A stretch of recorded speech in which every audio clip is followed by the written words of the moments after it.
Today, I'm going to tell the story in a slightly different way because we're going to go back in time, then move forward in time, which went back, so that in the future we stay in the present, folks. So leave a like here, and off we go. We will start here in the final dungeon where the fight against the demons was happening. The humans were at a disadvantage, so they preferred to run. They couldn't even think of stopping, otherwise, they wouldn't be forgiven. However, even running non-stop, they realized it wouldn't work for them. It's impossible to run from these monsters. It would have been impossible if their leader hadn't stopped to face the creatures. So the guys, all in shock, asked what he thought he was doing, and the only thing he said was, "When you return home, write a book about my story as a great man." Now let's go back a bit in the past to find out how this happened, folks. To understand that humanity had no idea that humans weren't the only ones who evolved on Earth, because there existed the underground civilization. They were kind of humans or monsters who lived beneath the ground, and with their appearance, humanity was on the verge of extinction. Humans even began to try to counterattack, but no human weapon caused any damage to the underground beings. These beings had mythical powers that simply obliterated humanity more and more. However, the mythical powers of the underground beings began to affect humans, and a small number of humans affected by this power soon became superhumans, thus acquiring sufficient power to start counterattacking the underground. After defeating underground dungeons one after another, humanity began to regain hope until the big day arrived, folks, the day of the final dungeon. In the spring of 2005, the 7 strongest superhumans in the world gathered and initiated an attack on the final dungeon, thus ending this long war. For having accomplished this feat, they became known as the 7 heroes who saved humanity. Great wealth and much fame were given to them, but there was one person who did not return. Seo Muniap, the leader of the 7, was the only one who did not enjoy all this success. The living heroes became stars, and the fallen hero became a legend. Yes, at least they built a giant statue in honor of the great leader Seo Muniap. With that, 17 years passed, and currently, the International Battlefield Championship was taking place, South Korea against France. However, South Korea couldn't even react because there was a player named Nathan who was single-handedly defeating all the South Korean players. The guy was a real monster, and so far, he had already eliminated 6 players solo, which was the subject of many comments among the commentators. But there was still a player on the field for the South Korean team, Baek Haeyeon. Even with little chance of victory, she charged toward Nathan, and she was quite skilled. But have you ever seen someone with that dead fish look lose a one-on-one combat, folks? Even though Haeyeon was the daughter of one of the 7 heroes, she didn't stand a chance against the skillful Nathan. Yes, South Korea was defeated, with the MVP being the French player Nathan, with 7 solo kills out of the total of 11 players they had. The guy is really a machine in the game. And of course, this generates a lot of disappointment for the Korean people since 17 years ago they had people like Seo Muniap and Baek Jiho, some of the 7 heroes and the strongest in the whole world. For those who still didn't understand, they created this game called Battlefield since there are no more underground beings to pass the time and continue using the abilities they gained. And this guy here is the coach of the South Korean team and one of the 7 heroes, friend of the leader who stayed behind to be finished in the dungeon, Baek Jiho. And yes, everyone is irritated because Korea no longer has the strength it had before, and it's at this moment that memories and longing for their former leader come, folks. If he were still here, would things be different? How would things be if the great hero were still among us? That's what Jiho thought, and even a guy comes and telling him to go to the interview. Jiho replies that he doesn't care anymore, and that he's going to resign. Everything was heading in that direction until someone calls him, and it's none other than the president of the association. Jiho thought it would just be another scolding, but the president asks if he's aware of the news. And of course, if it's about the defeat, Jiho knows. Baek Jiho witnessed it just now. But it's not about that. So what's it about then? It's about the return of Seo Muniap, the legendary hero. The guy freezes instantly, and there in the city center, this person is falling from the sky, folks, falling right toward the statue of Seo Muniap, the man who sacrificed himself for the world 17 years ago. It's him, as you might imagine. Yes, Seo Muniap is back and more alive than ever. But now I'm curious, right? Did he revive just to participate in the game? Because if so, my question now is whether he can solo Nathan, who seems to be using hacks, because that guy is tough. I admit I'm curious. Directly into the dungeon where the protagonist was left behind. Well, at least this work broke the cliché of the protagonist being betrayed by his best friend. Here he simply chose to stay behind, and that's that. At that moment, he was surrounded by demons. However, this hero was really a powerhouse, but there were so many creatures coming. And guess what? He managed, just like the swinging boy, to pull his weapon out of his spatial inventory. Our protagonist, with determination in his eyes, after much effort and fighting, finally sealed the dungeon door. I just didn't quite understand why it seemed like there was a guy behind him in the dungeon. Could that guy be some kind of god or the creator of these powers? Some kind of player with space-time abilities? Theories won't be lacking, right, folks? The problem is that monsters kept coming out from everywhere, and just as Seo Muniap sealed the monsters in that dungeon, Seo sealed himself along with them. In short, it was for our protagonist to meet his end, but Seo Muniap, who is a mix of Grid and Sung Jin Woo, won't surrender easily. I believe Seo will be taken down, bringing as many as he can with him. And he would have, if he hadn't woken up all startled in a hospital gown. He coughed a bit, probably choked on his own saliva, and then the worried nurse arrives. Our protagonist, still confused, asks where he is. You're still in a dungeon, aren't you? The nurse is the final boss of the game here. Look at that, I've become the king of irony now. But of course, the nurse just says that they're in the hospital, which makes Seo freeze. Well, at least our protagonist is in the VIP ward of the hospital. Of course, after saving all humanity, I think it's the least they could do. And the protagonist froze like that because it was in 2005 that he entered the final dungeon. But the very calm nurse tries to help him by saying that she will explain everything. To start, she turns on the TV. And we have to admit that the artist of this work is amazing. The guy is drawing really well. We have to know how to praise too, you know, folks. It's not just about throwing stones, you have to throw bricks too. The nurse asks if he wants to see Jae Suk on TV, because the guy is saying that Seo Muniap, the leader of the 7 heroes considered deceased, returned alive after 17 years. The best is their faces. Seo Muniap is, I know you from somewhere. And the girl seems more lost than he is. I think she's never seen a television in her life. The news also says that Seo has the same appearance as when he entered the raid in 2005, including the armor. And the journalist also says that some experts believe this has something to do with space-time distortion. There's one of the theories I was talking about earlier, that the guy appeared behind Seo in the dungeon, and could have this kind of power to alter time. And our protagonist is still a bit shaken and not understanding the situation until the nurse tells him to take a look outside. Then Seo sees that there's really a crowd waiting for him. Of course, most are reporters wanting to get a scoop from him, which makes Seo a little irritated. But he asks the nurse to bring him a mirror, and when our protagonist looks at himself, he's astonished to see that he's still exactly the same as when he entered the dungeon in 2005. So now Seo is 47 years old. Did a space-time distortion really happen? If so, is this the same world he was in? Then, what about all the fortune that the protagonist spent years accumulating? Of course, the nurse has the answer to that, right? This nurse is really helpful. I like her. To make sure not to lose her, he should create a guild and recruit her as the team's healer. The nurse says that Seo's fortune was donated to the Children's Protection Institute, which unsettles him a bit. But the house that Seo had then, where is it? It seems the house has turned into a museum. There are even some influencers inside making videos at this very moment. So the expensive car he had, what happened to that machine? Apparently it was auctioned off for charity as well. Yes, our hero of humanity is currently poor, folks, which starts to leave Seo somewhat demotivated. But the nurse says that he's the great hero. No one would leave him in such a bad situation. In fact, just a little while ago, Baek Jiho tried to call Seo, and it seems he'll be coming soon. Seo thanks the nurse, and she says that if he needs anything, just call. When he looks to the side, Seo Muniap begins to think that he can't believe all this that's happening. It's too much information, and it's all very surreal. When Jiho arrives, Seo will have to ask Baek Jiho a lot of questions, and now it's time to check his physical condition. Yes, our protagonist is totally overpowered, folks. He has a very broken ability called appraisal. With this ability, he can assess the talents and abilities of living creatures, and it was this power that made him a true monster. He could even see how people would turn out in the future. In other words, the potential they could reach. Thanks to this, Seo managed to evolve faster than anyone. Quickly, at that time, he was already in all the newspapers, and even though he was young, Seo became the leader of dungeon raids. Then one day, this guy came to him and asked to be his disciple. Of course, as you might know, that's Jiho, one of the future 7 heroes. Our protagonist, upon checking all of Jiho's abilities and how far he could go with teleportation as his main ability, began to think the boy was a prodigy and decided to accept him as a disciple. In short, folks, it was those eyes that took him to the top, and now he's using them to check his own abilities. And if we look closely,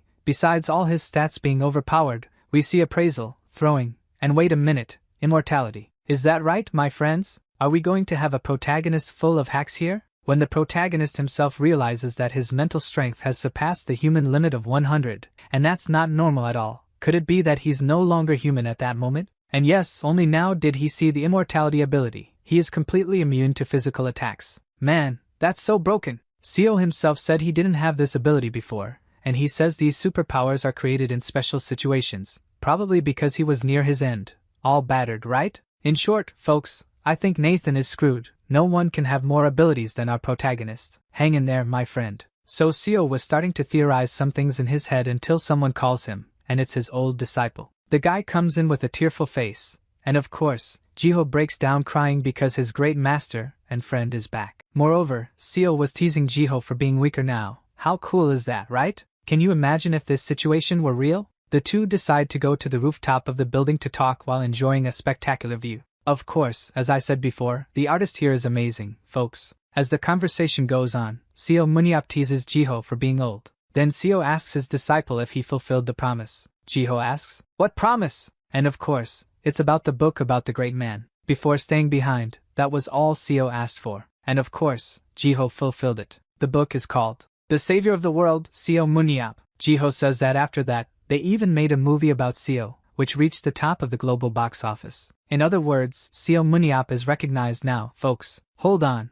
he's the Jean-Claude Van Damme of Korea, you know. Suddenly, the protagonist says that he doesn't understand this new world much and that, moreover, he is now poor. However, Jiho says that this is not a problem and that he can get money for Seo since they are friends. But wait a minute, Sung Jin-woo, is that you? What are you doing here, old man? Of course, the protagonist wants to know how his friend currently makes money because Jiho leading a company, being the idiot he is, probably isn't the case, right? But he has a company and left it to the specialists to manage. Okay, so now you're a businessman, Baek Jiho, right? Not really, he has another job. Alright, so what do you work with now? Coach, I am the national team's coach. Of course, the protagonist immediately wants to know more about that, and it was at this moment that Seo began to understand more about things. Baek Jiho shows videos to Seo on his cell phone, displaying some of the battles and explaining about Battlefield, the virtual reality game that simulates dungeons and where competitions between players take place. This was made to make use of the superhuman's powers since there was nothing else to do with them. The protagonist finds it interesting,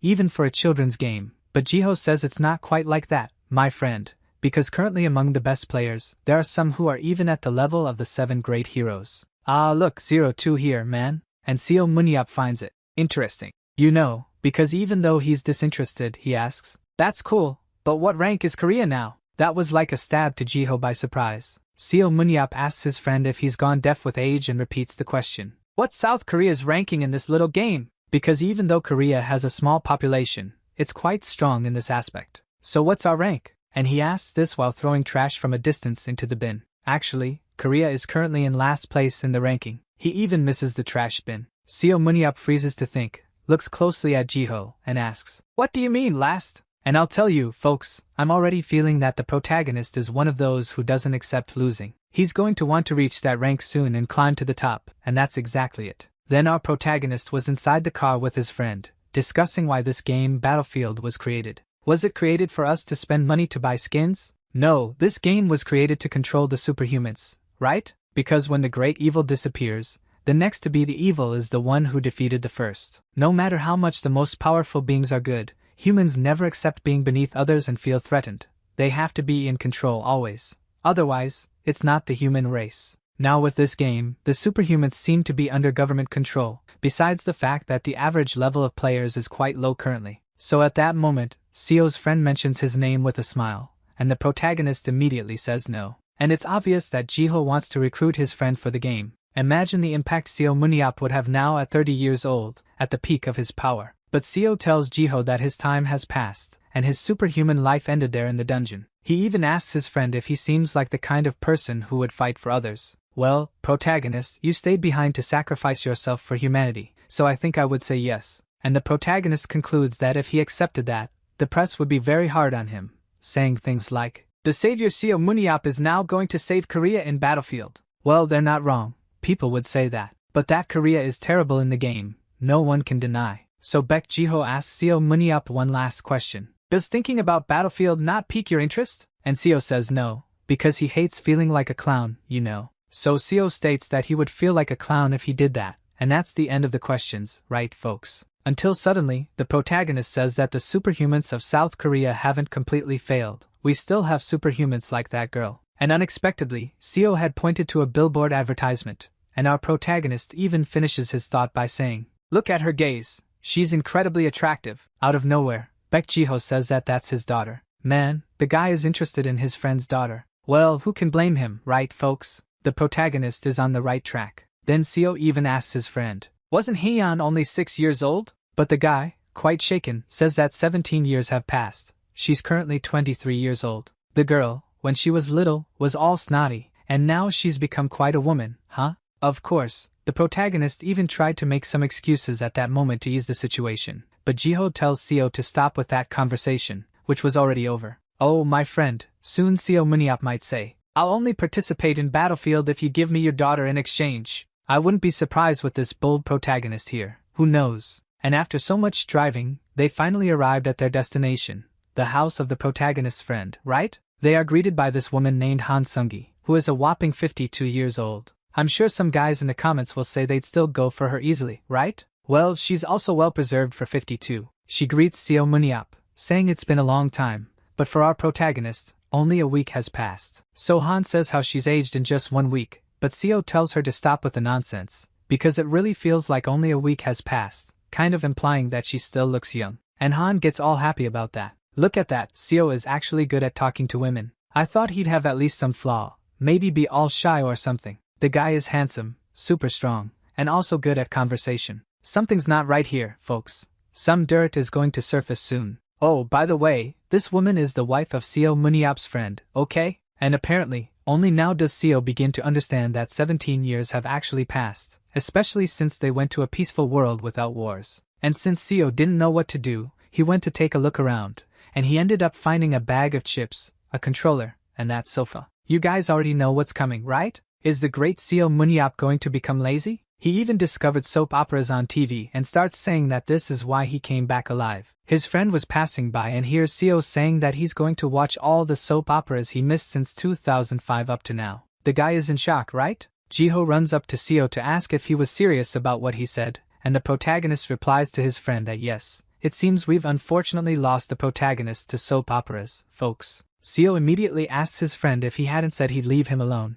and Jiho even says yes. But the problem is that there's a crowd of reporters outside waiting for Seo for some days now, and they've said they won't leave until they see the protagonist. Seo Muniap, your lazy life didn't last very long, and there really are many reporters out there. The protagonist, as always, gets irritated with this and says, alright then. Seo asks his friend to gather all the reporters in one place the next day because he's going to tell those guys to disappear from his life. This Seo Muniap doesn't mince words, huh? The guy doesn't hold back, and already somewhere inside the hotel, everything was prepared. Seo is about to give his press interview, and among the reporters, there were already rumors that Seo was annoying and would blow up if he didn't like something. But currently he seems so well behaved. Are the rumors true? Say the reporters. And Seo Muniap starts off by saying that he's back, as everyone can see. Obviously if he's there, he came back, right? And Seo Muniap's friend is even happy to see him speaking so well. But Seo suddenly says that he's not at all happy to be receiving so much attention like this. Ask what you want and get out. Don't look at me ever again. This protagonist is crazy. I like him. The reporters ask how he came back, but he doesn't know either, since he woke up directly in the hospital. Then they also ask various things, like if he remembers the last 17 years, if he's already gone to see the 7 heroes, if he's going to recover his fortune, and to all that, the answer was no. And then someone raises their hand in the back. A little bald guy goes ahead and asks if he heard about Director Beck's Battlefield, and of course he did. Then the person asks if he has any intention of becoming an active player in Battlefield. And of course, this already created a bit of panic in the audience, right folks? Seo Muniap could be your savior again. However, Seo replies that no, he has no interest in that. Then the bald guy asks another question. Do you have any reason for not wanting to? And Seo replies that the game is boring. And that's when the reporter kind of tried to provoke him, stating that if he doesn't participate, it's because he feels he's going to fail in the game. Sarcastically, Seo Muniap says that the only failed thing here is the crystal ball the bald guy has on his head,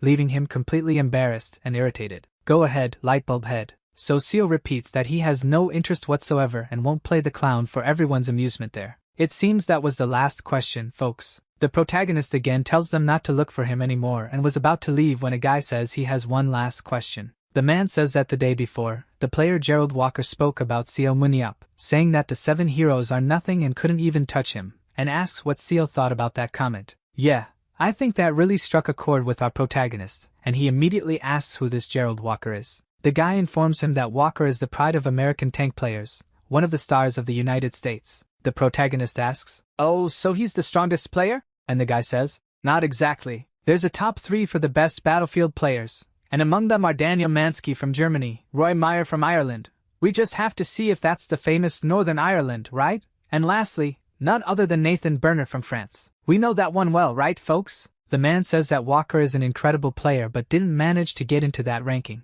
So Seo laughs and says that even after 17 years have passed, whoever he is couldn't even make it into the top 3, so he'd better keep quiet. The press is all scared, and Seo is there saying that the guy doesn't need to fight him in Battlefield. He can come see me in real life, and I'll take care of him myself. So Seo Muniop just flipped the bird on national television to the American player, in addition to insulting and humiliating Walker live. And of course, Seo Muniop appeared on all the TVs, including Walker's TV, right? And I think Walker is pretty pissed off. An enraged Gerald immediately speaks with one of his agents, telling them to prepare a plane to Korea urgently. I can see this is going to turn into a big fight, huh? The protagonist isn't someone to mess with either. The guy doesn't hold back, and that's what happened. And this really reminds me of Solo Leveling, remembering that guy who wanted to take on Sung. Do you remember that? I think those who read it will recall, right? Those who haven't read it might find it hard to remember. And from the protagonist's expression, he only didn't challenge the top-ranked player because Walker wasn't number 1. Otherwise, Seo would have challenged the guy anyway. This Seo Muniop is really something, huh? I like him. Next, Jiho appears shouting on the phone because he's being informed that the United States of America wants an official match with them in 2 weeks. And the best part is the guy there trying to resolve the mess on the phone, racking his brains to fix everything. And Seo is still mad at him because Jiho was talking too loudly on the phone and was disturbing his soap opera. I think we can already name this protagonist the new king of slackers, right? However, Seo at least asks his friend what's going on, and Jiho replies that the United States of America is coming to them to pick a fight in 2 weeks. Seo almost said, "Wow man, tough luck for you, huh? I wouldn't want to be you right now. But of course, it's all your fault, Muniop, or have you forgotten about Walker?" "What? What are you talking about? That guy you said you'd bury in your backyard while flipping him off on international TV. Oh, that guy, right? I remember now." At that moment, Jiho says that Walker got very angry after being humiliated on international TV by the protagonist. Seo even mocks the situation.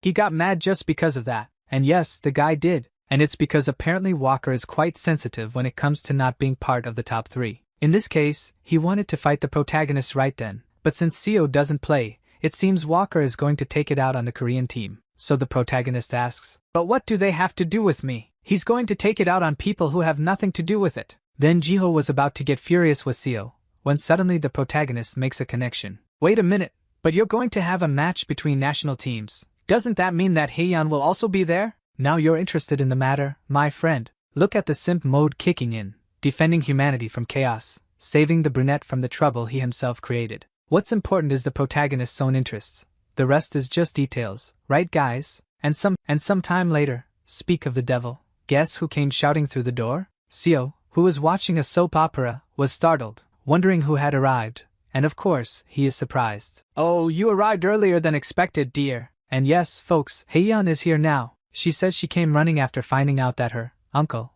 was at home, right? She even came with all her luggage. I think she's going to stay here forever now." She immediately asks her mother where her uncle is, so her mother replies that Seo is on the sofa watching TV in the living room. "Welcome, make yourself at home, no need to be shy, this shameless fellow." Unexpectedly, Haeyeon becomes very happy upon seeing Seo and runs toward him, jumping and all that. Seo Muniop starts to complain that she's too big to be jumping on him like that, but she's just happy that he's back. Man. Now the dirty minds will start to comment that she should be jumping on him anyway, right? Then the protagonist tells Haeyeon that he was worried she wouldn't remember him anymore. But how could Haeyeon forget? He always played with her and brought her treats to eat. But now look at her, already 23 years old. Just last week for Seo, she was still a little girl. And Seo quickly asks if she returned because of the upcoming official match. But Haeyeon replies that she came back just to see him. Look at that, the man is important, guys. However, she has a question, of course, and it's whether Seo really isn't interested in playing Battlefield. He immediately realizes that this is something from Jiho, but Seo responds that it's true. Our protagonist says he has zero interest in that game. This leads Haeyeon to ask why, and it's because Uncle has a lot to do, my dear. Seo says this pointing to the soap opera in the background. Has our protagonist become a true soap opera fan? I think we're going to lose the protagonist to soap operas, folks. Then Heian asks if he still isn't interested even if she asks nicely. Heian says this while placing his arm close to her, making it hard to resist, you see. I think I'd start liking Battlefield from now on, just a coincidence, right? But our protagonist here, being legendary, Seo tells Heian to knock it off, which makes her say, "Wow, you've changed, haven't you, dear?" Then the famous Seo Muniap says that actually, he thinks they are the ones who have changed, right? Yeah, it actually makes sense since, to him, he was only gone for a week. Then Heian starts the emotional blackmail, saying that he used to do whatever she wanted. Well, but that was when at most you wanted a snack, right, my dear? And suddenly she changes her expression, saying that she has to do her avatar evaluation at the association, and asks if Seo will go with her. But he doesn't even know what the heck this avatar evaluation is. The poor guy just wanted to watch the end of his soap opera in peace. Then Heian says that her father will be too busy to go. Next, the girl makes the cutest face, asking if Seo can at least do this for her. Yes, guys, she is really beautiful. I think this whole uncle thing she calls him is because he was very close to the family. In this case, very good friends with Jiho, right? They don't have any blood relation. He's just a family friend. So, is it acceptable for them to be together? Or not? What do you guys think? I believe only those who approve will comment. I know you. But if Seo were to get involved, being a legendary hero, would it result in the famous legendary hero's romance? Guys? I think he would just ask at the time, should I activate immortality or leave it off? I get the reference. And of course, it's that cute face that the protagonist can't resist. So Seo says he'll accompany her, but he wants to know where. So Heian replies that he'll only find out if he really goes with her. Yeah, I admit I prefer characters with long hair, but with that cute face, you can take me anywhere, girl. Let's go. I'm already in the car. And this here is the Battlefield Association building. Of course, they're already heading to where the test will be conducted inside the building. Heian appears dressed in her gear, and now she just needs to enter the game using Never Girl. First, the system evaluates the weapons and armor. After that's done, folks, it's just like putting the popsicle in the freezer, and the ice cream is ready, right? At this moment, Heian is inside the game, while Seo is just casually observing. Of course, he is impressed to see this, and she starts to request a monster from inside to show her uncle in quotes, because he's really just a family friend. The summoned monster this time appears to be a crazy-looking wolf, and the creature seems furious. Seo can't believe that all of this is possible, and the guy explains to him how it's done, and that it's just a sport, in this case, a virtual reality game. But here, the protagonist begins to understand that the thing is quite serious. Until then, it was just a kid's game to him. And now, at this moment, he is interested in seeing how good Heian is. My friend, I'll tell you she's good, okay? We have to admit, at least that. Already inside, the little wolf goes at her with everything, and she prepares one of her weapons that looks like a whip. Heian jumps into the air and lassos the creature's neck, and with the monster's neck caught, she just needs to flip in the air, and that's it, the little wolf is down. Yeah, she's really good at what she does, huh guys? In this case, the system has already scanned the data it needed, and she can disconnect now. When she comes out, she runs toward her uncle, asking Seo what he thought of her performance. Then our protagonist responds that she wasn't bad at all for a 6-year-old girl but still has a lot to improve on, which makes Heian irritated. Next, Heian asks Seo why he doesn't try the game, so the girl's question starts to irritate the protagonist. Seo responds that he had already said he didn't want to compete. Then Heian, in an attempt to convince him, asks, "But who said it's to compete, you fool? I just asked you to try the game." Oops, I lost the argument there. Besides, she's very curious to see the true strength of the great hero her father has talked about her whole life. And of course, Heian adds some drama into the mix to make her life easier. "When I was old enough to see you fight, you had already gone, uncle. Now you're not even going to show me your potential after returning?" Seo is there like, you little rascal, are you really going to guilt trip me? Alright then, I'll test this game. But I'll do it just this once because you asked me, okay? And just that already makes the girl very happy. The guy who was there asks Seo if he really wants to try. Normally, they would need to see his attributes first, right? But since he won't compete, they can do the test immediately. Then the protagonist asks, "Right, so I just go in there now?" So the guy explains that if he goes in like that, he would only appear with random pants inside. He'd enter empty-handed in this case. So first, Seo needs to get his weapons. Wow, the guys are struggling to bring the weapon. Of course, they are not the original weapons of the legendary hero, but they're quite light for their size, says the protagonist. The guy says something like that, the weapons are light, and with the guys already out of breath from carrying those weapons back there. That's bold of Seo. And these standard disposable weapons here don't have any top attributes. In other words, they're just common, normal weapons. Then Seo throws the shield on the ground and says that this is fine for him. A spear is all he needs on this occasion. Now let's get on with this useless game because I'm already getting irritated. And here is the protagonist with his little helmet on his head, folks. So off he goes into battlefield. After the system scans the protagonist, he is finally in the game. CO states that it's the same feeling as when you go through a portal of a dungeon in real life. And since everything is okay with the connection, after the dear niece wishes her uncle good luck, CO stretches and immediately asks for a monster to fight, of course. So the guy fulfills CO's request, but they didn't send the same monster that Heian had. A slightly more intimidating creature came for him, let's say, called Salarbun, and the guy explains that this is the well-known special monster that can only be harmed by aura. Moreover, they created this monster based on the information of the strongest species they had on record. In other words, the little creature must be incredibly strong. Then the little monster charges at our protagonist with everything it's got, but CO doesn't see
58 out of 62, but it's understandable for a tank. The guy can't be fast too. And as I said, he's a tank, so his endurance is 100 out of 100. Really impressive. His determination is 87 out of 97, his skill is 80 out of 93, and his aura is also at the limit, which is 88 out of 88, with his superpowers being body strengthening and indomitable. We have to admit that with 100 strength and 100 endurance, the guy is really tough. I thought he'd be weak, but he surprised me. Even the protagonist says he thought he was all talk but agrees that Walker is strong. Next, Gerald asks why Seo suddenly stopped and is staring at him. Are you sizing me up, buddy? And yes, folks, the protagonist finally gets excited, saying that if someone like him had existed 17 years ago, they could have taken him to the final dungeon. Don't jump to conclusions, guys. I didn't mean to imply anything. Calm down, everyone. Seo says that Walker has powers suitable for a tank, and then he has an idea. That thing he saw in the hospital when he opened his eyes for the first time, that insane superpower. He can test it against this guy. Do you know what he's talking about? Then the protagonist disappears into thin air and quickly appears right in front of Gerald Walker, which makes the guy freeze a bit. But then Walker raises his arm to attack, and you can see that the axe is going directly toward the protagonist. Gerald is startled because the protagonist literally stopped right in front of him, with a mocking smile even. And as we can see, the axe is going straight towards Seo, which leads our protagonist to say that he'll show something interesting to Gerald. Then the legendary hero takes the full hit and is defeated. The people who are watching are left not understanding anything, until Hee-yeon asks why Seo stood still and let himself be hit on purpose and got defeated. Gerald confirms this, saying that Seo Muniap stopped advancing out of nowhere and didn't move anymore. Walker states that the protagonist let himself be hit. It even seemed like he wanted to be defeated, you know? Then, when Walker was about to think of something else, we hear, "Wow, that hurt more than I thought." And when Gerald realizes it, something is coming at him at 200 miles per hour. Quickly, Walker manages to dodge but is terrified, not understanding what happened. That was literally the protagonist's spear coming at him. So Gerald wonders how that was possible. Walker is incredulous and states that Seo should have died after his attack since he didn't even defend himself. Then he hears someone coughing. Of course, you must already know who it is. As always, everyone present is left not understanding anything. Then, after the smoke clears, unexpectedly appears the legendary hero asking, "What did you think, Gerald?" Seo then mocks his opponent, reminding him that he had said he would show him something interesting, and that was the protagonist testing his immortality. After our legendary, laid-back soap opera lover asks Gerald what he thought of him coming back to life, Walker is confused and wonders how this guy is alive. He must be hacking for sure. Then the protagonist actually tells Gerald that after returning from the final dungeon, he gained a power that literally makes him truly immortal. Then the sarcastic Seo asks Gerald Walker if he wants to get beaten with or without immortality. Walker says he's not complaining but asks Seo if he doesn't think that's a skill that's a bit overpowered. Seo agrees with his opponent and asks the guy with glasses to disable his immortality ability because it will be a boring fight if he uses it. As always, this protagonist is humble. He turns off his immortal mode just so he doesn't embarrass his friend. And of course, the guy turns off the superpower that Seo asked for. So Gerald wonders how the famous legendary hero has the power to become immortal. Now that it's turned off, Gerald can't complain if he loses. With that, Gerald grabs our protagonist's spear that was on the wall, and as Walker throws the weapon to Seo, he says that the legendary hero is really as arrogant as they say. Then Walker states that at that moment, he just needs to check if Seo's abilities are as good as the rumors suggest. And we have to admit, if there's someone humble here, it's Gerald. The guy came from another country to trade blows with our protagonist wearing just shorts and flip-flops. He lives in the United States and isn't wearing some fancy Nike shoes. More humble than Gerald is impossible. Now, on the other hand, if you want to see someone less humble, it's our protagonist grabbing the spear and saying that he's actually much stronger than the rumors say. After Seo's statements, Walker says he will see if he's all that with his own eyes and then tells Seo to get up and start the fight. So Seo mocks his opponent, and immediately asks why he doesn't go defeat a top 3 or something like that. He can't just skip the entire line and face the boss right away. Then Seo mocks Walker again, saying that he heard his opponent wasn't even in the top 3, calling him Baldy. We have to agree on one thing, our protagonist really knows how to irritate Gerald Walker, to the point that Gerald becomes so furious he charges at Seo like a madman, fuming with rage against him. They then exchanged blows with full force, the bald guy completely focused while Seo was still laughing at him, until unexpectedly, Gerald's last strike hits nothing but air. Walker is astonished after his opponent disappears right before his eyes. Sarcastically, Seo appears right behind him and says that if Gerald slips up, he'll get beaten without Seo even using immortality. Desperate, Gerald tries to turn every fiber of his body as quickly as possible, while Seo Muniap is already approaching with a spear from behind, aiming right at Gerald's nose. Then, unexpectedly, Walker, with his sharp reflexes, jumps backward, saving himself from the legendary fighter. However, even though our protagonist appreciates Gerald's reaction time, Seo states that unfortunately, it's not enough. Seo then says that the time has finally come to end this duel. With his spear gripped in his right hand, our protagonist prepares, looks intently at his target, and throws the spear with all the speed in the world toward the bald guy. Gerald manages to defend against the spear, and unexpectedly, as a stroke of luck, the weapon slips off the shield and passes right by him. Our protagonist wasn't playing around. Seo attacked with just a random spear, with no special attributes, against a guy who has 100 resistance, and still caused damage. Our legendary hero literally brought Gerald to his knees. After making his opponent kneel, our protagonist had essentially won this fight. And as I said, with a bit of luck, the spear grazed Gerald's shield, but in fact, it was never luck. Surprisingly, our protagonist aimed at the side where he was blocking with the shield to catch him off guard. The spear literally changed trajectory in the air, which led Gerald to realize how terrifying Seo Muniap's control over the spear is. Then Walker says he wasn't defeated and only suffered a scratch. Once again, our protagonist mocks his opponent, stating that he wasn't finished off only because that wasn't his intention. Seo then asks why Walker is complaining after he went easy on him, questioning if he's foolish or something. Out of nowhere, Seo starts scolding Gerald, saying that he shouldn't use such a large shield. Seo states that because the shield is so big, it ends up hindering him in battle, leaving Gerald confused. Seo says he's just giving him advice because he has potential. Our protagonist explains that Walker's field of vision is literally being obstructed by the shield. Seo tells Gerald that people probably said he could only see what's in front of him when he was little, and for that reason, he decided to use a large shield. Apparently, it seems that Seo's remarks hit Gerald right on target. Then Seo says that a large shield is good for that, but it's an incomplete solution to the situation. It will be bad against strong people like me, who can use your field of vision against you, my dear. In other words, considering your agility and control, a smaller shield will be better for you in the long run. After Seo's statements, Walker is left speechless. Unexpectedly, our protagonist gave a lesson on how to be a tank without being a tank. Then Gerald asks if Seo isn't lying. The legendary hero asks why he would lie about that. Seo tells Gerald that even if he tells and teaches him everything, it still won't be enough to defeat him. Our protagonist is humble as always. Gerald thinks about it, and says that trying won't do him any harm,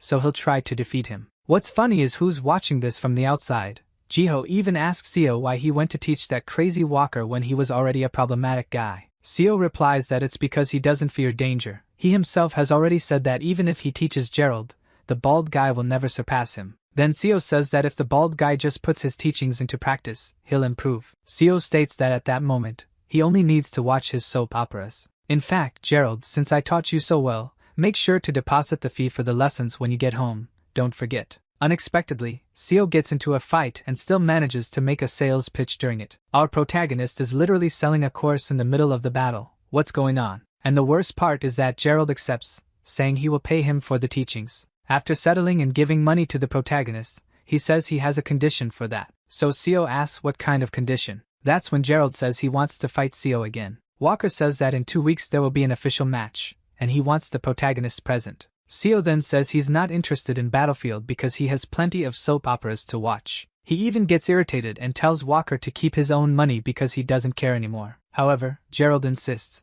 saying he will pay in cash and that Seo just has to compete, but the protagonist says again that he doesn't want to. Then Gerald says it will be different next time and that Seo has to compete. Seo remarks that he saw in the bald guy's eyes that he was going crazy. Unexpectedly, they start shouting at each other, Gerald saying that Seo has to compete, and the legendary hero saying he doesn't want to, with people outside just watching everything. Until Park Jin-tae has an idea. He gives an evil laugh, saying he can use this against the protagonist. The next day at Jiho's house, guess who's watching soap operas as always? The legendary laid-back soap opera addict, of course. Suddenly, Seo hears that the broadcast was interrupted for an emergency announcement, which even makes him stand up. Right at the moment when there was going to be a kiss in the soap opera, they interrupt, and the broadcast says that Mr. Seo Muniap has publicly and firmly declared that he would not play Battlefield. However, they received a report saying that in a recent duel against Gerald, there was a possible change in this. The protagonist watches those absurdities being said on TV, until the presenter says that an audio leaked where it was said that if the United States teams could win 11-0 without anyone being eliminated in the next duel between the United States and Korea, the legendary hero will participate in battlefield against the United States. He even says that the anonymous source also informed that Seo Muniap himself accepted these terms. I knew that the old man would set up the protagonist. Seo, upon hearing this, nearly had a stroke, my dear. But will he literally play in battlefield? Actually, I'm starting to get excited to see our legendary protagonist crushing the competitors, especially Nathan from France. Imagine Nathan's fight against the legendary hero. Then Seo personally goes to the building where that information was being broadcast, and upon arriving there, asks who was the jerk who anonymously said those things on TV. At that moment, Park Ji-tae appears, believing he would be discovered, while Seo asks what video that was broadcast and notes that they cut all the moments when he simply said no. Seo emphasizes that it was clearly manipulation by the broadcaster, and that they had to take it off the air.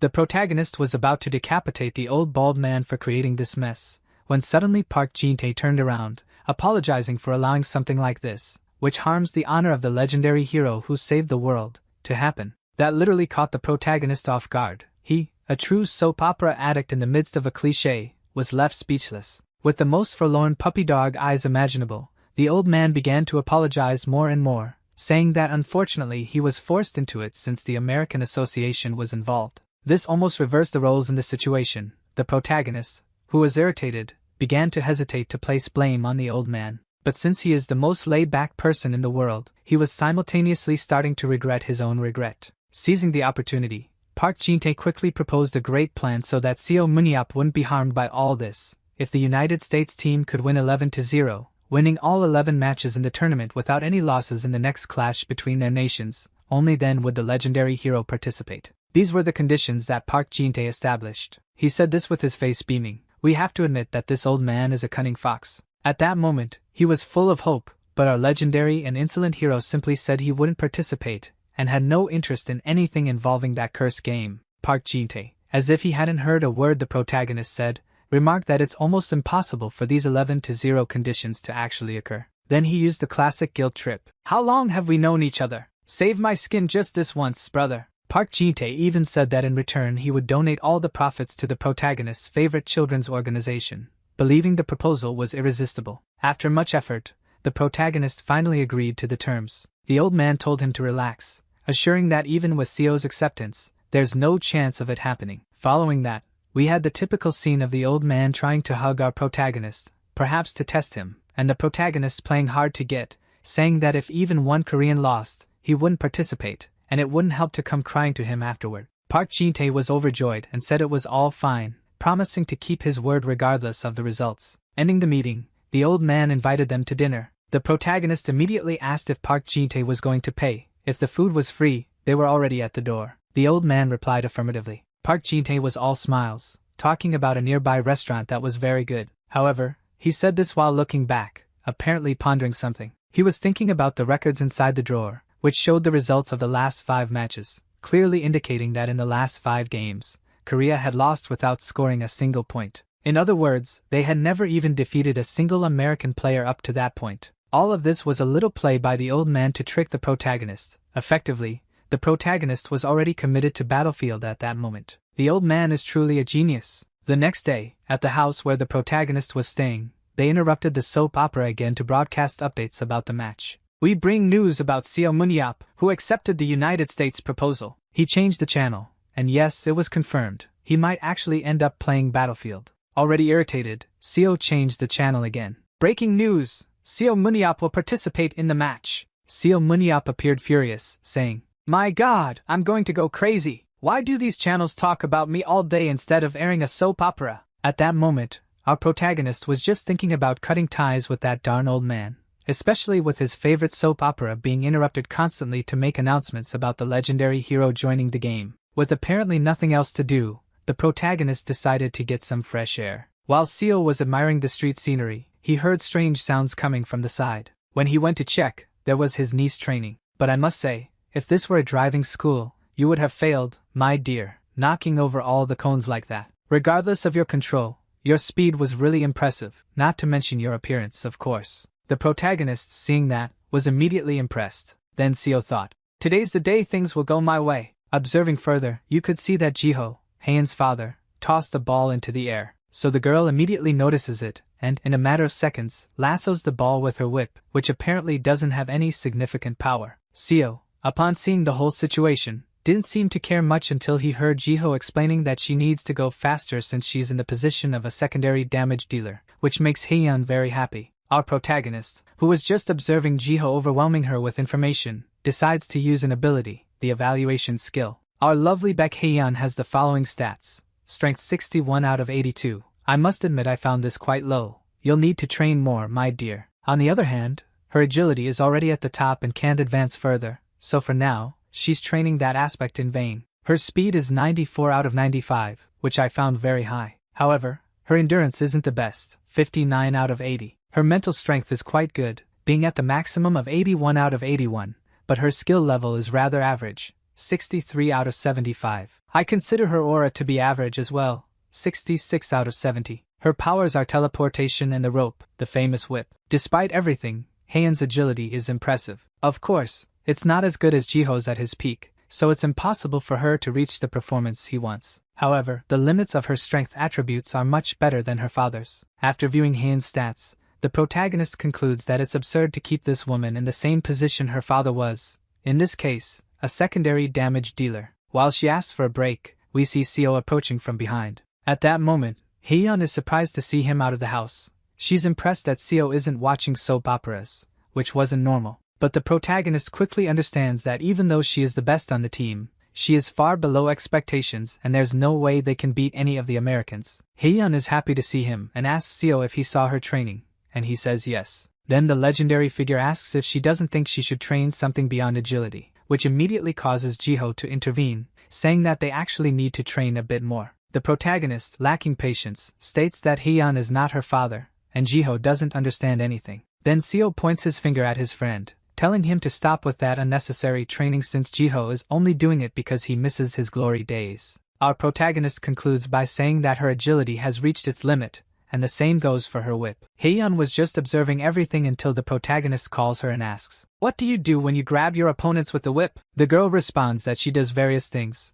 tries to unbalance them, throws her opponents toward her allies, and sometimes does nothing, ties them up and just watches. Seo then says that's the problem. He asserts that she must finish them off with her own hands. What Seo meant was that, in the past, Heian's father had a strong person in their group to finish off opponents, which was himself, unlike her situation. So what matters for her now is strength and swordsmanship. She needs to finish them off with her sword. As a demonstration, Seo takes Heian's weapons, saying he'll only show it once, so she should pay close attention. Seo Munyap faces his opponent, better known as, I don't know what the heck that is, a training dummy. Seo pulls the whip and firmly grabs the target. Then, simultaneously, with his dagger, he cuts the target in fractions of a second. We have to admit that the guy is impressive. A man with this level of skill could be the best coach in the world. Even with just a broomstick, he could teach others to sweep better. Heian and her father are left speechless. Seo then says that Heian should be as skilled with the sword as she is with the whip, so she needs to train strength and swordsmanship.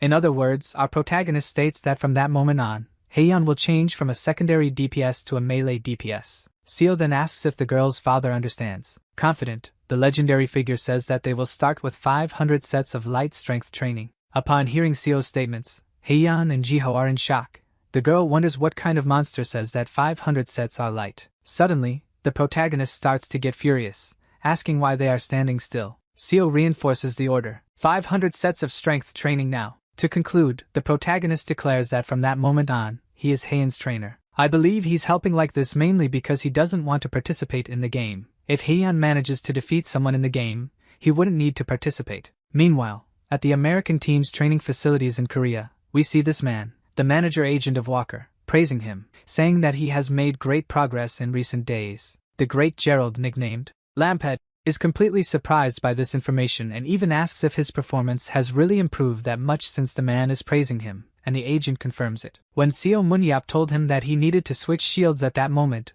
the man was skeptical, but after a few days of analysis, it seems that some of Gerald's weaknesses have been improved. The agent literally states that after he refines the style, he can reach the much-desired top 3 in the world ranking that he always wanted. He tells Walker that it will take a while for him to get fully accustomed, but they will certainly have many long-term advantages. You know those people who are like blockheads. who listen and listen but don't absorb anything? Well, that's Gerald. Lamphead. In the end, Walker simply stops and asks the agent, if we were to convert the value of this change into money, how much would we be talking about? And the agent, all happy, says it would be $10 million. The man also says that if Walker perfects this style, the next time he renews the contract, he will earn a much higher salary. So Gerald thinks to himself, $10 million.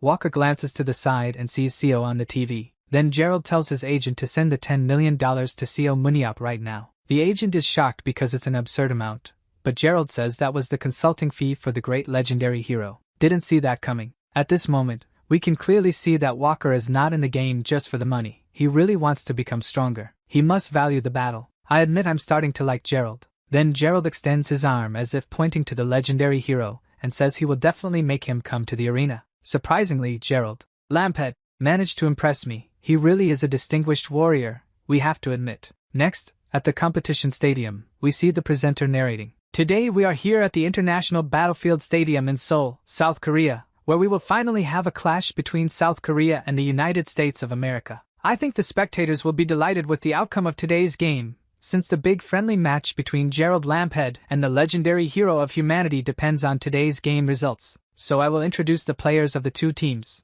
On the South Korean side, we have several skilled competitors, and in the United States team, we also have a very skilled team. The stars of today's match are Baek Haeyeon from Korea, a melee DPS, and Gerald, better known as Gerald Lamphead among internet users. Meanwhile, our protagonist is quite relaxed just watching, and of course, he's rooting for his dear niece to do her best. Today's match will be in the dungeon known as the Ancient Castle in the underworld protected by skeletons, the Castle of Martha Bruni. This dungeon has 3 floors, each containing a boss. On the first floor, we will have the Skeleton Warrior boss. On the second floor, we will have the Great Death Knight. I believe this one must be very strong. And last but not least, on the third and final floor, the Bone Dragon Lich will be waiting for them. This last one must be insane. So here are the rules of Battlefield. The conditions for victory are to defeat all opposing players, also acquiring hunting points by defeating monsters or players. And with these points, the bonus aura you will gain is defined, with blue being the weakest and increasing up to the strongest aura. Then the players begin to enter the field in single file. Speaking of single file, I always thought it had to do with the people who live in India, but recently I researched and saw that it has to do with combat strategies of some indigenous people, hence the name. Did anyone know that? Or am I the only clueless one here? Obviously, the Americans were entering in single file with Lamphead leading them until the match finally started. The group of Americans had just left the initial zone, as can be seen precisely on the minimap, and Gerald's team seems focused on winning the competition, until they come face to face with the first wave of monsters. The skeletons, which are usually the weakest monsters in games, seem to be no different for Gerald. He and his team pass through the skeletons as if they were nothing. The narrator himself mentions that they are slow because they're still at the beginning of the dungeons, but speed isn't what they're known for. Gerald's group is known as an iron wall due to their absurd defense. In short, the group will take time to arrive, but when they do, I want to see them face this team. On the Korean team, Haeyeon is in full swing doing what she practiced, and unlike the American team, they are very fast. Something impresses the presenter. It seems the Korean team is ignoring the skeletons and just running past them. Even at the second wave of monsters, they ignore everything and move forward. Haeyeon's father, seeing this, says they're doing the right thing, implying that this strategy came from him. So if things go wrong, we know who to blame. The audience is shocked because they've never seen the Korean team adopt such an aggressive stance, going straight to the first boss. Of course, this is very risky, but if it works, it will be a guaranteed victory. The Koreans are advancing with everything inside the dungeon, quickly heading toward the first floor boss, until they finally come face to face with the skeleton warrior. On one side, Haeyeon is focused. On the other, her father is apprehensive since the idea was his. Unexpectedly, we see Gerald talking to someone through some kind of communication device. We discover that the man doing this is Paul, Gerald's informant, and he's reporting that something unexpected happened in the boss's room. Gerald, upon hearing that the Korean team was already facing the first boss, even lost the shine of his bald head. After a brief exchange, they decide to head to where the boss is as well. Gerald mentions that his feet aren't so fast, so he'll need his teammates' powers. Back in the boss's room, the creature is furious. The Korean team is saying that the boss is almost defeated and that Haeyeon will finish him off, which explains why he's so enraged. The girl leaps toward the boss to deliver the final blow until a light appears from her right side, causing her to quickly look in that direction. The light is none other than Gerald Lamphead, living up to his nickname. Walker arrives, reflecting the ambient light with his bald head. After being hit, Heian felt she would be defeated, and her team, upon witnessing that scene, began to lose heart after seeing Walker easily injure their best member. Jiho realizes that his strategy didn't work, and we have to admit that the tactic wasn't that bad. They just had the bad luck that Gerald had an informant. At this moment, we find out that Walker reached the Korean team by flying, thanks to the storm power of one of his team members. After Heian was struck by just one of Gerald's blows, she was easily defeated. This only shows how powerful Walker is, the future top 3 of Battlefield. Gerald says that the Korean strategy wasn't bad, but even if they had managed to finish off the boss, the result of this match wouldn't be different. Then we see Gerald's aura starting to change from blue to purple after finishing off Heian, just as described in the rules. With that, the members of the United States team attacked the boss from behind, and you already know the outcome. Now that the boss was defeated within 10 minutes, the first floor will close, prompting Gerald to say it's time to end the game. Next, Walker's team attacks and finishes off all the Koreans. Unexpectedly, even the informant seems strong and defeats some of them. Quickly, the American team overwhelmed the Korean team. The Koreans didn't even stand a chance. When everything seemed over, Gerald says that this ends the first round, with the fall of that last Korean to the ground. With the black aura, Walker delivers his coup de grace. With this, we reach the end of the first battle, 11-0 for the United States of America. The second battle will begin after a break for the players to recover, especially the Koreans who were crushed. We then see Heian heading toward the restroom, and it's clear she's sad about losing again. In fact, she seems to be in shock because even her uncle helped this time, but it didn't work. As the girl looks ahead, someone says that now that all the players seem to have arrived, they should listen to him carefully. Then, only at that moment did Heian realize that Seo was in the room. What a big doorknob this is! Where do I click to buy a doorknob like this? The protagonist then begins by saying that their eyes were almost bleeding from watching that disgusting game, and that in the next match they better do everything he orders. At that moment, a team member says that the coach is Baek Jiho. Irritated, Seo orders the boy to be quiet because he hadn't asked anything. Seo then tells the team that if they continue playing so recklessly, the one who will be harmed is him, and asks if they knew that. Unexpectedly, the same boy replies that they didn't know, and again Seo orders him to be quiet, saying that the boy is too incompetent to address him. Seo believes that the team was too eager to win and therefore was careless, consequently being easily defeated. Besides, your attributes are much inferior and the team's morale is on the ground, so of course you're going to lose. Seo continues, saying that with their current skill level, even if they play thousands or millions of times, the victory rate will always be 0. But isn't it shameful to lose like that without accomplishing anything? So listen to me carefully. I will make you at least manage to defeat Gerald Lamphead. Gerald is like a defense tower, unstoppable, impenetrable. Our protagonist then begins to explain the strategy, recounting that Martha Bruni's castle, where they are at that moment, was one of the dungeons he personally attacked along with the current president of the association when he was younger. Seo mentions that the attack itself wasn't that difficult, but the bone dragon on the 3rd floor was very hard to defeat. However, having observed all of them so far with their current abilities, Seo doubts they can even reach the dragon. In summary, Seo Muniak called them all weak and incompetent, and no one dared to contest. The hero says that the strategy they used in the first battle wasn't so bad. Of course, if it had been executed correctly and perfectly it would have been good, which was not the case. Seo decides to point out the mistakes they made. First, they were focused on finishing off the boss and forgot to do area reconnaissance, which was the main cause of the whole team being wiped out. Secondly, they didn't provide cover for the allies on the front line, literally watching Heian attack the boss alone, and Gerald attacking her while they just stood by. And I just found this guy here with that suspicious look strange, or am I imagining things? To sum it all up, that's why this horrible team lost 11-0 to the United States of America. At that moment, our protagonist starts to feel a bit sorry for Jiho, Heian's father. However, after everything had gone wrong, there was no use crying over spilled milk. So Seo says that from now on, everyone will follow his orders. At this moment you'll realize how important it is for someone to relay strategies in the game,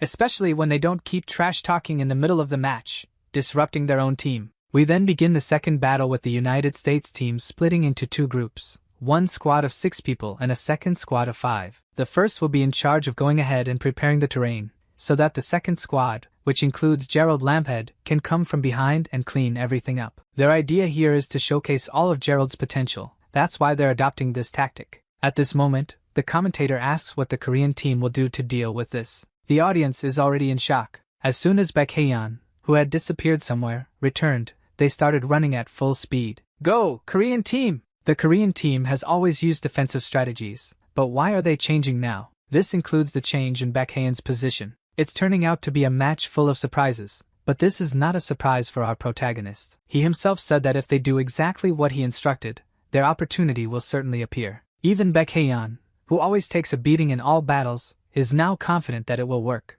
And here we are in the second battle in the boss's room. That guy went again to do area reconnaissance, but unlike the first time, the boss is alone at this moment. The informant only tells Walker that he'll continue waiting there for the Korean team to appear. At the moment, we have players positioned here on the map, with Gerald in the second squad, right at the rear. It's obvious that he's a bit suspicious since they've changed tactics again, but at the same time, he's also pleased because it's only a matter of time before he wins another battle and fights against the true hero. While Walker was thinking about how to fight the legendary hero, something behind him began to crack. He automatically turned around, startled, as the wall completely broke and people started coming out of that hole right above Gerald's bald head, literally members of the Korean team. Since they hadn't anticipated this, everyone on Gerald's team was desperate due to the surprise attack. The answer to how the Korean team came out of the wall is, of course, something you already know. It's obvious that the legendary hero did something. Seo's tactic that day was that the first thing they had to do was reconnaissance done by Haeyeon, since she's the fastest. If, when she arrived, Walker's squad numbered 5 or fewer, they were to simply ignore the boss and go after that group with everything they had. But then we have another problem here. How will they all get past and attack the group at the rear? That is, Walker's group. Apparently, this wouldn't be possible. However, as far as everyone knows, Martha Bruni's castle has only one path to follow. But in reality, there is a secret passage that leads from one side of the map to the other, made by the undead at the time. This passage is perfect for enemy reconnaissance and surprise attacks. In other words, that was Seo's strategy. Our protagonist obviously taught them where they should break the wall to find this secret passage. By going through this location, they won't encounter any monsters inside, so all 11 Korean players can advance through the passage and simply surprise them, catch all the Americans from behind and in smaller numbers. However, even though there were only 5 Americans, they had Gerald. Then Haeyeon appears right in front of Gerald and takes a good look at his bald head. Seo had advised her to aim for the man's legs. On that day, she even considered whether the monster known as the Raging Tank, that had almost never been defeated, would have such a weakness in his legs. And yes, Walker does, but it's temporary, thanks to the fact that he still hasn't gotten used to his new shield. Knowing Walker, the protagonist even questions whether his legs are still a weakness, since Gerald is in constant evolution. But there's a small detail that might be worrying Walker currently, the fact that he has to deal with the bet of not losing any member of the American group in order to duel against Seo in the future, besides the fact that he's with less than half of the players. In other words, Gerald is really in trouble and full of psychological pressure. So Haeyeon will have to seize every opportunity, and it seems she will. The girl is totally confident that her uncle's plan will work this time. Then she disappears into thin air and reappears right above the bald man. Of course, she's also receiving help from a player with support abilities on her team. The Korean team member's ability is literally to consume his own aura to strengthen an ally's abilities. In other words, Haeyeon is attacking Walker full of extra abilities. However, Gerald performs an attack that automatically eliminates 2 Koreans in a single blow. In fact, I believe Haeyeon was supposed to have been eliminated as well, but she passed by him using a teleport, which leaves Gerald surprised. But who was Haeyeon looking for among all the players to have avoided Gerald in that way? By this point in the game, she had already, like Walker, eliminated 2 American players. Only then did Walker realize that what she wanted was to take out their support player. However, at that moment, Gerald couldn't afford to go after her, so Walker turns around fully, charging with his shield, and of course, this generated another kill for Walker, totaling 3 opponents eliminated. But even though Gerald had informed Squad 1, they wouldn't appear anytime soon, and they were completely surrounded. At that moment, the fight was 3 against 8. The Koreans begin attacking with everything they'd got, always holding the numerical advantage, but Walker would never surrender easily. So Gerald throws his spinning axe at one of the Koreans and manages to defeat him without difficulty, bringing his total kills to 4 for the bald man. However, Walker didn't expect that his turn would come. He even feels someone approaching and quickly turns around, but finds no one in the direction he looked. Then, surprisingly, Haeyeon zooms past the bald man at 200 kilometers per hour, and all we can see is a slash. As she runs by, the girl literally takes Walker's leg with her. Swiftly, Haeyeon spins and lassos Walker's remaining leg, pulling with all her might and causing the bald man to fall seated on the ground. Quickly, the rest of Walker's squad starts falling, and the Korean team advances with full force, their numerical advantage leaving only 1 person remaining. It seems our dear Haeyeon, with determination in her eyes, is ready to settle the score. Defeated on the ground, Walker asks the girl, "What is this sudden change in style and in such a short time? By any chance, was it Seo Muniap who trained you?" The beautiful Heian, without saying a word, points her sword at him. Gerald simply manages to smile and imagine how wonderful this situation is, how remarkable this legendary hero is to defeat him without even entering the battle. At that moment, the commentator announces that the Korean team has truly defeated the 5 American players, including Walker, and emphasizes, "That was an insane comeback, my friends!" Even Jiho was impressed by this, because for years they could never finish off anyone or win anything. So Jiho, like the rest of the spectators, wondered how that was possible. Thus, the second set comes to an end.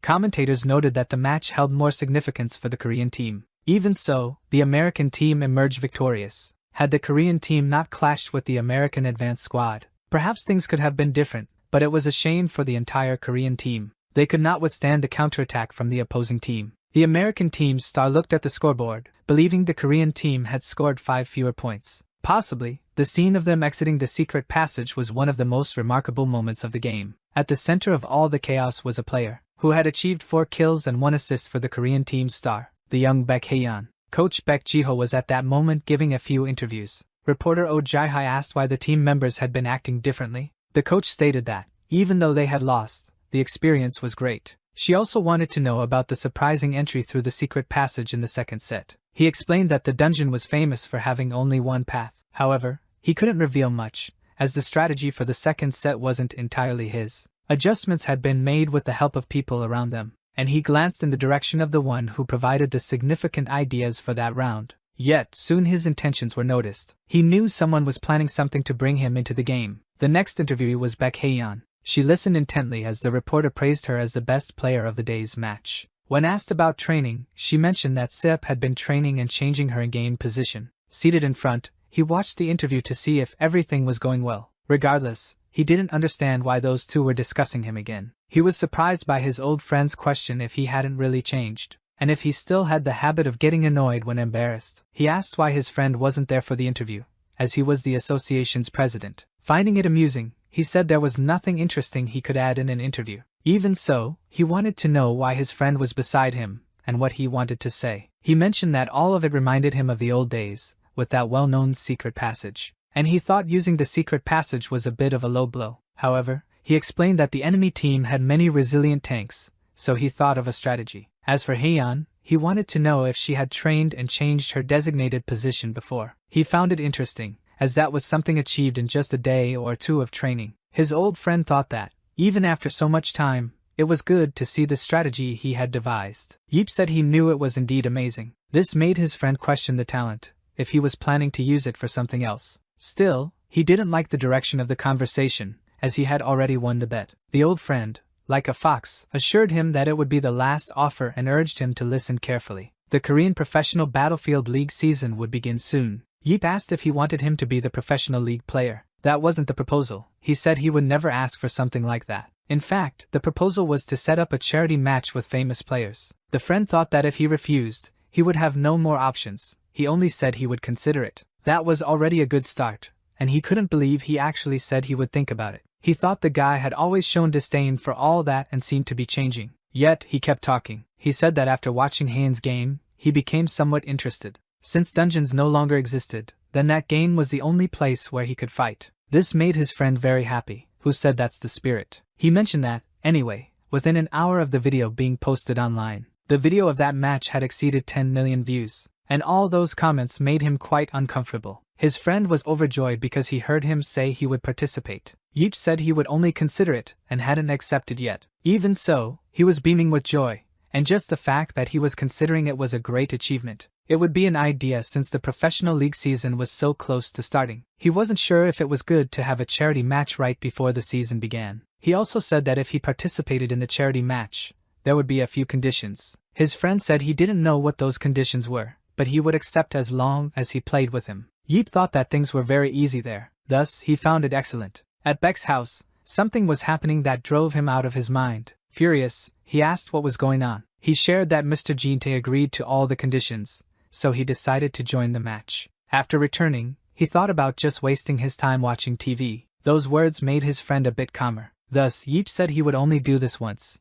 so he was trying to prepare himself. He didn't know who the trainers were, but the training wasn't great, and his friend apologized for being a terrible trainer. Even so, he got angry again and asked what he wanted him to do and why he was trying to drag him along. He said he couldn't die alone. He had no one else to take besides Heian, so it had to be him. It had been 17 years since he'd abandoned his weapon, but Yeep thought he was just afraid of embarrassing himself. He told Beck that he was going to push him so hard he would never forget his battle sense. But he mentioned he was a 48-year-old man and had been retired for 17 years. Even so, Yeep insisted he was never wrong. He assessed Beck Jiho, thinking it was true that he had become much weaker after 17 years. It wouldn't be hard to recover his skills once he got used to battle again. Seo Munyap, looking at his friend, said there would be a grueling training session the next day. Beck Jiho even sighed. He knew what was coming, and it wasn't a joke. Jin-tae remembered the conditions for playing. First, to be on the same team as Heian, as he didn't want to kill her even in the virtual world. Secondly, he wanted Jiho to participate with him. He knew that 2 of the 7 heroes would be together. The sponsors would go wild.